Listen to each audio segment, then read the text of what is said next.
English premier লিগে big clash, Sunday নাইটে মুখোমুখি দুই হ্যাভিওয়েট লিভারপুল ও ম্যানচেস্টার সিটি। ম্যাচটা একটু বেশি স্পেশাল সিটি কোচ পেপ গার্দিওলার জন্য। কোচ হিসেবে 1000তম ম্যাচে ডাগ আউট সামলাতে যাচ্ছেন এই স্প্যানিশ মাস্টারমাইন্ড। আর এমন মাইল ফলকে গার্দিওলা প্রতিপক্ষ হিসেবে পেয়েছেন ইপিএল এর তার সবচেয়ে চিরপ্রতিদ্বন্দ্বী ক্লাব লিভারপুল, যা যোগ করেছে বাড়তি রোমাঞ্চ।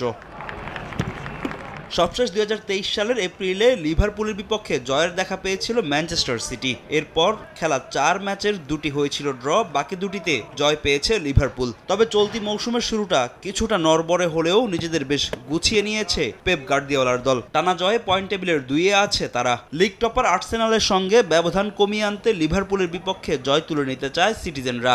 আর নিজের 1000তম ম্যাচ নিয়েও বেশ রোমাঞ্চিত গার্দিওলা।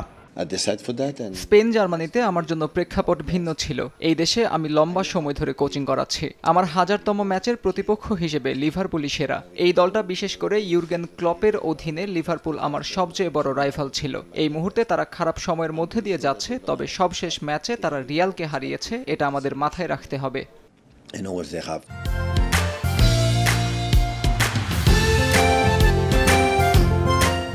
দুর্দান্ত ছন্দে আছেন City forward Erling Haaland. Savinho, Reijnders, Foden, ডোকুরাও ধারাবাহিকভাবে করছেন পারফরমেন্স। আর ঘরের মাঠে ম্যাচ হওয়ায় আত্মবিশ্বাসী ম্যানচেস্টার সিটি। অন্যদিকে নিজেদের পুরনো রূপে ফেরার চেষ্টা চালিয়ে যাচ্ছে ইপিএল এর ডিফেন্ডিং চ্যাম্পিয়ন লিভারপুল। টানা হারের বৃত্ত থেকে বেরিয়ে অ্যাস্টন ভিলার পর চ্যাম্পিয়ন্স লিগে রিয়াল মাদ্রিদের বিপক্ষে জয় পেয়েছে অলরেড। ইপিএল এর পয়েন্ট টেবিলের 2য় স্থান দখল ও আর্সেনালের সঙ্গে ব্যবধান কমিয়ে আনতে সিটির বিপক্ষে জয় চায় তারাও। আমরা বেশ কয়েকটি ম্যাচ হেরেছি, তবে সবশেষ 2 ম্যাচ জয়ে অনেক কিছুই পরিবর্তন হয়েছে। ছেলেরা হারানো আত্মবিশ্বাস খুঁজে পেয়েছে। এই ম্যাচ আমাদের জন্য বেশ গুরুত্বপূর্ণ। সিটি কঠিন প্রতিপক্ষ হলেও আমরা জয় তুলে নিতে চাই।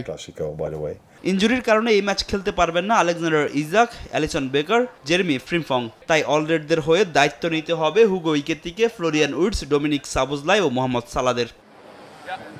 ফাহিম ইসলাম, সময় সংবাদ।